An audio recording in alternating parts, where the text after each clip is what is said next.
کتابوں میں جو افضل ہے اسے قرآن کہتے ہیں، اسے جس نے اتارا ہے اسے رحمان کہتے ہیں، اور جو غافل ہے اس کے پیغام سے دنیا میں اسے مسلمان کہتے ہیں۔ خوش آمدید ناظرین، دنیا کا دستور چینل میں آپ کا خیر مقدم ہے۔ پروردگار عالم نے جس کتاب کو اپنے حبیب خاتم النبیین رحمت للعالمین محمد عربی صلی اللہ علیہ وآلہ وسلم پر نازل فرمایا اسے قرآن کہا گیا ہے۔ قرآن میں ہی اللہ تعالیٰ نے اپنی کتاب کے مختلف نام ذکر کیے ہیں۔ ان میں سے کچھ مشہور نام یہ رہے: الفرقان، الہدیٰ، الشفاء، المبین اور القرآن۔ لفظ قرآن بنا ہے قرأ سے، جس کا مطلب ہوتا ہے پڑھنا یا بار بار پڑھے جانے والا۔ قرآن کریم دنیا کی وہ واحد کتاب ہے جو سب سے زیادہ اور ہمیشہ پڑھی جاتی ہے۔ اس کتاب کو رمضان کے مہینے میں شب قدر کی رات کو جس جگہ پر اتارا گیا لوح محفوظ سے اسے بیت العزہ کہا جاتا ہے۔ لوگوں کو اکثر یہ مغالطہ ہوتا ہے کہ اللہ کی آخری کتاب قرآن پاک اور آخری پیغمبر محمد صلی اللہ علیہ وسلم کسی ایک قوم یا ایک قبیلے کے طرف بھیجے گئے ہیں، حالانکہ ایسا نہیں ہے۔ چنانچہ اللہ تعالیٰ فرماتا ہے: بڑی بابرکت والی ہے وہ ذات، یعنی خدا کی ذات، جس نے اپنے بندے پر فرقان یعنی قرآن کو نازل کیا تاکہ وہ تمام جہاں والوں کو ڈر سنانے والے بنے۔ نبی کریم صلی اللہ علیہ وآلہ وسلم نے ارشاد فرمایا: مجھ سے پہلے ہر نبی صرف اپنی قوم کی طرف بھیجے جاتے تھے، لیکن مجھے تمام انسانیت کی طرف بھیجا گیا ہے۔ اور اللہ تعالیٰ فرماتا ہے: ہم نے اس قرآن کو ترتیل کے ساتھ ٹہر ٹہر کر نازل کیا ہے۔ علماء اکرام کہتے ہیں جب اللہ تعالیٰ نے قرآن کو ترتیل کے ساتھ ٹہر ٹہر کر نازل کیا ہے تو اس کے پڑھنے کو بھی ایسا ہی پسند فرمایا ہے۔ ام سلمہ رضی اللہ تعالیٰ عنہا سے روایت ہے، رسول اللہ صلی اللہ علیہ وسلم قرآن کا ایک ایک حرف واضح کر کر رک رک کر پڑھا کرتے تھے، اور حضور نے فرمایا: قرآن کی حفاظت کرو، یہ باندھے ہوئے اونٹ سے بھی زیادہ تیزی سے نکل جاتا ہے۔ قرآن کی حفاظت کرنا تبھی ممکن ہے جب ہم اس کو روزانہ پڑھیں گے اور صحیح تجوید کے ساتھ بغیر غلطی کرے ہوئے۔ تجوید پڑھی نہیں ہوتی ہم میں۔ ربی جعلنی، او بھائی ربی جعلنی ہے، سبحانک اللہم، کلہ نہیں ہے، سبحانک اللہم۔ التحیاتو، او بھائی التحیاتو نہیں ہے، التحیاتو ہے۔ سبحان ربی العالی، سبحان ربی العظیم، نہ بھائی یہ نہیں ہے، سبحان ربی العظیم، سبحان ربی العالی، یہ ہے۔ قرآن کریم صرف رمضان میں پڑھنے والی کتاب نہیں ہے۔ قرآن و حدیث میں اس بات پر زور دی جاتی ہے کہ قرآن کو ہمیشہ پڑھنا چاہیے۔ امام مالک رحمۃ اللہ علیہ فرماتے ہیں: سلف و صالحین رمضان میں بھی اور رمضان کے بعد بھی قرآن کے ساتھ ہوتے تھے۔ نبی کریم صلی اللہ علیہ وآلہ وسلم نے ارشاد فرمایا: میں تمہارے درمیان دو چیزیں چھوڑ کر جا رہا ہوں، اگر اسے مضبوطی سے تھام لوگے تو کبھی گمراہ نہیں ہوگے۔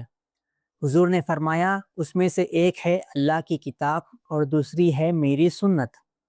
رسول اللہ صلی اللہ علیہ وآلہ وسلم نے حضرت معاذ بن جبل رضی اللہ تعالیٰ عنہ سے پوچھا: تم کس چیز کے ذریعے فیصلہ کرو گے؟ انہوں نے کہا: اللہ کی کتاب سے، اگر اس میں نہ ملے تو آپ کی سنت میں، اگر اس میں بھی نہ ملے تو میں اپنی رائے سے اجتہاد کروں گا۔ اس سے معلوم ہوتا ہے کہ صحابہ کرام اپنی زندگی کے فیصلے قرآن کی روشنی میں کیا کرتے تھے، قرآن کو فرسٹ پریفرنس اور فرسٹ پریورٹی دیا کرتے تھے۔ عبداللہ ابن عمر رضی اللہ تعالیٰ عنہ نے رسول اللہ صلی اللہ علیہ وآلہ وسلم سے پوچھا کہ میں کتنے دن میں قرآن پڑھ کر ختم کروں؟ تو حضور نے فرمایا: قرآن کو 1 مہینے میں ختم کیا کرو۔ اس صحابی نے کہا کہ میں اس سے زیادہ پڑھنے پر قدرت رکھتا ہوں۔ حضور نے کہا کہ پھر تم اسے 7 دن میں ختم کیا کرو۔ اور آگے حضور نے ارشاد فرمایا: وہ قرآن کو نہیں سمجھ سکتا جو اسے 3 دن سے کم میں پڑھے۔ آقا علیہ الصلاۃ والسلام نے ارشاد فرمایا: اپنے گھروں کو قبرستان نہ بناؤ۔ جس گھر میں سورہ بقرہ کی تلاوت کی جاتی ہے اس گھر سے شیاطین بھاگ جاتے ہیں۔ ان حدیثوں سے یہ پتہ چلا کہ قرآن کو صرف رمضان تک محدود نہیں رکھنا چاہیے، اسے روزانہ اپنی زندگی میں پڑھنا چاہیے۔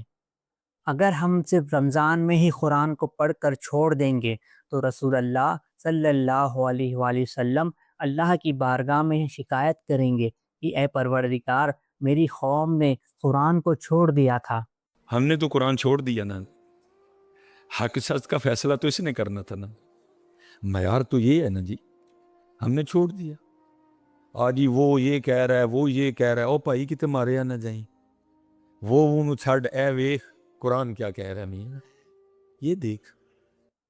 پچھلی آسمانی کتابیں جیسے تورات اور انجیل، اس میں لوگوں نے تبدیلیاں کر لی ہے، لیکن قرآن کے تعلق سے اللہ تعالیٰ کا وعدہ ہے کہ اس میں کوئی چینجز نہیں کر سکتا، کیونکہ اللہ تعالیٰ قرآن میں خود فرماتا ہے کہ ہم نے اس ذکر کو، قرآن کو نازل کیا اور ہم ہی اس کی حفاظت کرنے والے ہیں۔ ایک اور مقام پر اللہ تعالیٰ نے فرمایا، اس کو جمع کرنا اور اس کو پڑھوانا یہ ہماری ذمہ داری ہے۔ مطلب جو قرآن پاک کتاب کی شکل میں ہمارے پاس موجود ہے وہ اللہ کی مرضی سے ہے، اور اس کی حفاظت کی ذمہ داری بھی اللہ نے ہی لی ہے۔ قرآن کو نبی کریم صلی اللہ علیہ وآلہ وسلم کا سب سے بڑا اور دائمی، ہمیشہ رہنے والا معجزہ مانا گیا ہے۔ رسول اللہ صلی اللہ علیہ وآلہ وسلم نے خود بتایا کہ نبیوں کو معجزات دیے گئے، لیکن میرا معجزہ وحی الہی ہے، یعنی قرآن پاک ہے۔ بنی اسرائیل کے پاس تابوت سکینہ، ایک صندوق تھا جس میں اللہ تعالیٰ نے اپنی طرف سے کئی تبرکات رکھے تھے۔ کہا جاتا ہے کہ اس صندوق میں حضرت موسیٰ علیہ السلام کا معجزے والا عصا تھا، حضرت سلیمان علیہ السلام کی انگوٹھی، ہارون علیہ السلام کا امامہ، اور بھی کچھ دیگر تبرکات اس میں موجود تھے۔ اس بابرکت صندوق کو بنی اسرائیل جس بھی جنگ میں لے جاتے فتح حاصل ہوتی تھی، لیکن آج یہ صندوق ان کے پاس موجود نہیں ہے۔ دوسرے نبیوں کے معجزات وقت کے ساتھ آنکھوں سے اوجھل ہو چکے ہیں، لیکن قرآن پاک ہمارے نبی کا زندہ اور دائمی معجزہ ہے جو امت کے پاس آج بھی موجود ہے۔ لیکن اس امت نے قرآن پاک کے ساتھ کیا رویہ اختیار کیا ہے، کیا سلوک کیا ہے؟ بس صرف اس کا کام رہ گیا ہے مردے بخشوانا۔ قرآن کا کام رہ گیا ہے عدالتوں کے اندر قرآن پہ حلف دے کے جھوٹ بولنا۔ قرآن کا کام رہ گیا ہے کہ بچی کی شادی ہو تو نیچے سے اسے گزار دینا۔ یہ قرآن کا ٹوٹل کام یہ رہ گیا ہے۔ قرآن اس لیے نازل ہوا تھا یار۔ قرآن پاک ہمارے قریب ہے، لیکن کیا ہم قرآن پاک کے قریب ہیں؟ قرآن کا ہمارے قریب رہنا اور ہمارا قرآن کے قریب ہونا، دونوں میں زمین آسمان کا فرق ہے۔ آج ہمارے گھروں میں قرآن ہے، مسجدوں میں قرآن ہے، ہمارے موبائل پر قرآن ایپس موجود ہے، اور سب سے بڑھ کر ہزاروں لوگوں کے سینوں میں قرآن محفوظ ہے۔ لیکن ایک دن ایسا آئے گا کہ قرآن کی ایک بھی آیت دنیا میں موجود نہیں ہوگی۔ رسول اللہ صلی اللہ علیہ وآلہ وسلم نے ارشاد فرمایا، اسلام کپڑے کی طرح گھس جائے گا، لوگ نہیں جانیں گے کہ نماز کیا ہے، روزہ کیا ہے، اور اللہ کی کتاب ایک رات میں اٹھا لی جائے گی، اور زمین پر اس کی ایک آیت بھی باقی نہیں رہے گی۔ مفسرین جیسے ابن کثیر نے لکھا ہے کہ اس آیت میں اشارہ ہے کہ اللہ اگر چاہے قرآن کو لوگوں کے سینوں سے اور مصحف یعنی کتاب کی شکل میں جو قرآن ہے اسے اٹھا سکتا ہے۔ اس لیے جو وقت ملا ہے اسے غنیمت جانے اور قرآن کو پڑھے اور سمجھے۔ مرنے کے بعد کوئی ایصال ثواب کرے گا یا نہیں اس کی کوئی گارنٹی نہیں، مگر رسول اللہ صلی اللہ علیہ وآلہ وسلم نے ایک بات کی گارنٹی دی ہے کہ جو شخص سورہ ملک کی روزانہ تلاوت کرتا ہے تو یہ سورت اسے قبر کے عذاب سے بچاتی ہے۔ اور صرف اتنا ہی نہیں، سورہ ملک بروز محشر اپنے پڑھنے والے کے حق میں شفاعت کرتا رہے گا جب تک کہ اس شخص کی شفاعت نہ ہو جائے۔ حضور نے فرمایا، سورہ بقرہ اور سورہ ال عمران یہ دو سورے قیامت کے دن اپنے پڑھنے والے کے لیے 2 سائے یا 2 بادل کی طرح آئیں گے۔ مگر دنیا کا دستور تو یہ ہے، لوگ قرآن کے پڑھنے کو زیادہ زور دیتے ہیں لیکن اس کے سمجھنے سے دور بھاگتے ہیں۔ اگر قرآن صرف زبان تک رہ گیا اور دل اور زندگی میں نہ اترا تو ہم نے قرآن کا حق ادا ہی نہ کیا۔ حسن بصری رحمۃ اللہ علیہ فرماتے ہیں، قرآن کو اس لیے نازل کیا گیا تھا کہ لوگ اس پر عمل کرے، پر لوگوں نے اس کے تلاوت کو ہی اپنا عمل بنا لیا۔ کر رہے ہیں جی کتنے قرآن ختم کیے اس رمضان میں؟ جی میں نے 10 قرآن ختم کیے، میں نے 20 قرآن ختم کیے، ہم نے 6 قرآن ختم کیے ہیں۔ دادی جان بھی جھوم جھوم کے پڑھ رہی ہیں، دادا جان بھی پڑھ رہے ہیں، امی جان بھی لگی ہوئی ہیں۔ اب ان سے پوچھ لیجئے کہ اچھا آپ نے 10 قرآن ختم کر لیے، بتائیے اللہ تعالیٰ قرآن میں کیا بیان فرما رہا ہے؟ جی یہ تو پتہ نہیں ہے۔ تو یہ ہمارے آج کی غلطی چل رہی ہے کہ ہم قرآن پاک کو صرف چومتے ہیں، سر پہ لگاتے ہیں اور جزدان میں لپیٹ کے اونچی جگہ رکھ دیتے ہیں، لیکن سمجھنے کے لیے تیار نہیں۔ نبی کریم صلی اللہ علیہ وآلہ وسلم نے ارشاد فرمایا، قرآن ایک سفارش کرنے والا ہے، جو اسے اپنے آگے رکھے گا تو یہ قرآن اسے جنت کی طرف لے جائے گا، اور جو اسے اپنے پیٹھ پیچھے ڈالے گا تو یہ قرآن اسے جہنم کی طرف ڈھکیل دے گا۔ قرآن کو آگے رکھنے سے مراد ہے کہ اپنے زندگی کے فیصلے قرآن کی روشنی میں کرے، اور پیٹھ پیچھے ڈالنے کا مطلب ہے قرآن کی تعلیمات کو چھوڑ کر اپنی منمانی چلانا۔ حضور نے فرمایا، قرآن تمہارے حق میں گواہی دے گا یا پھر تمہارے خلاف۔ اس سے معلوم ہوتا ہے کہ جو کوئی قرآن کی بتائے ہوئے راستے پر چلے گا تو یہ قرآن اس کے طرف سے گواہی دے گا، اور اگر قرآن کی تعلیمات پر عمل نہ کیا گیا تو یہ قرآن اللہ کی بارگاہ میں شکایت کرے گا اور ہمارے خلاف گواہی دے گا۔ ایک غیر مسلم بھی آپ کو خط لکھے نا، امیگریشن کے کاغذ آ جائے نا فرینچ کے اندر، انگلش کے اندر، اور آپ کو یہ زبانیں نہ آتی ہوں تو 10 بندے ڈھونڈتے پھرتے ہیں کہ یار بتاؤ کیا لکھا ہوا ہے۔ اور اللہ کی کتاب کبھی اس کو ترجمے سے پڑھنے کی کوشش ہی نہیں کی۔ مشرکین جب قرآن کی آیتوں کو سنتے تھے تو کہتے تھے یہ تو قصے کہانیاں ہیں، یہ محمد صلی اللہ علیہ وسلم اپنی طرف سے بنا کر قصے کہانیاں سناتے ہیں۔ بدقسمتی سے آج کی ہماری جنریشن کو بھی یہی لگتا ہے کہ قرآن ایک پرانے زمانے کے قصے کہانیوں کی کتاب ہے، ایک ہسٹری کی بک ہے۔ قرآن کو قصے کہانیاں سنانے کے لیے نازل نہیں کیا گیا، بلکہ انسانوں کی ہدایت کے لیے، گائیڈنسی کے لیے نازل کیا گیا ہے۔ سورہ بقرہ میں اللہ تعالیٰ ارشاد فرماتا ہے، قرآن سے وہی لوگ ہدایت پائیں گے جو متقی ہے۔ متقی ان کو کہتے ہیں جن کے اندر تقویٰ پایا جائے، اور یہ تقویٰ کوئی چھوٹی موٹی چیز نہیں ہے۔ حضور نے فرمایا، زیادہ تر لوگ تقویٰ اور حسن اخلاق کی وجہ سے جنت میں جائیں گے۔ اور ایک مقام پر حضور نے سینے کی طرف یعنی دل کی طرف 3 مرتبہ اشارہ کر کر فرمایا کہ تقویٰ یہاں ہوتا ہے۔ اب تقویٰ اور ہدایت پانے کے لیے کیا کرنا ہوگا؟ اس کا جواب بھی اللہ تعالیٰ نے ارشاد فرمایا ہے، ہدایت پانا چاہتے ہو تو میرے نبی کی اطاعت کرو، اور تقویٰ حاصل کرنا چاہتے ہو تو اس کے لیے تمہیں روزہ رکھنا ہوگا، قرآن کو فالو کرنا ہوگا، اللہ کا ذکر کرو، سچ بولو، حلال اور حرام کا خیال رکھو، اچھے اخلاق اپنے اندر ڈیولپ کرو، گناہوں سے بچو اور انصاف کرو۔ قرآن کا موضوع کیا ہے؟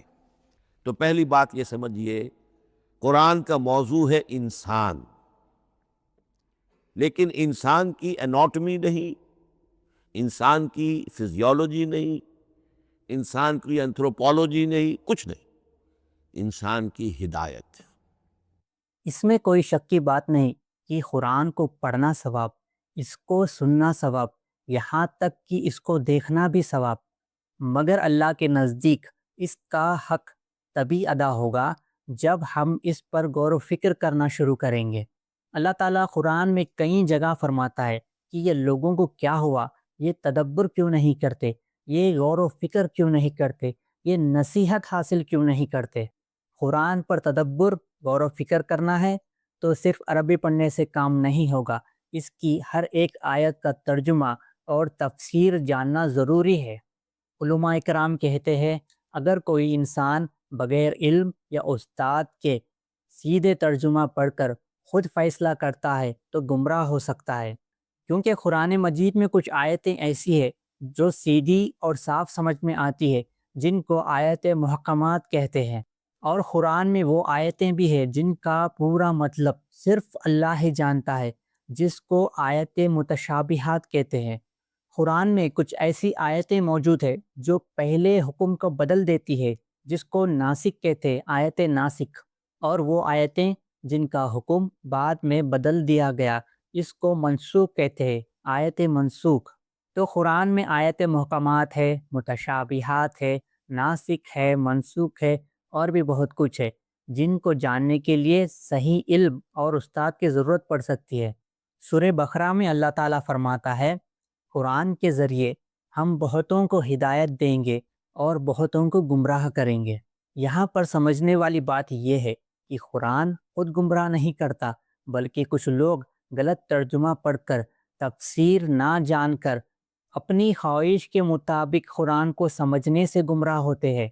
مولا علی شیر خدا حضرت علی رضی اللہ تعالیٰ عنہ فرماتے ہیں، اگر تم اللہ سے بات کرنا چاہتے ہو تو نماز پڑھو، اور اگر چاہتے ہو کہ اللہ تم سے بات کرے تو قرآن پڑھو۔ قرآن کے ذریعے سے خدا اپنے بندوں سے بات کرتا ہے، لیکن بندہ ہے کہ اللہ کی بات سننا نہیں چاہتا، سمجھنے کی کوشش نہیں کرتا، قرآن پر تدبر، غور و فکر کرنا نہیں چاہتا۔ آج سے صرف تلاوت نہیں، قرآن کو سمجھنے کا سفر شروع کرے، کیونکہ قرآن دنیا سے جنت تک آپ کا ساتھ نبھاتا ہے۔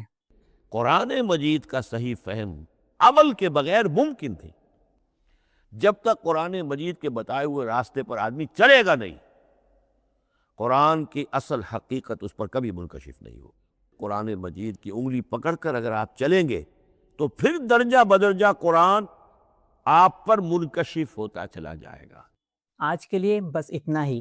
آخر میں وہ بات جو اللہ کو ناپسند ہے وہ کر اپنی بات کو ختم کرتا ہوں۔ اللہ تعالیٰ فرماتا ہے، اے ایمان والو، تم وہ بات کیوں کہتے ہو جو تم خود نہیں کرتے؟ اللہ کے نزدیک یہ بات سخت ناپسند ہے کہ تم وہ کیوں کہتے ہو جو تم خود نہیں کرتے۔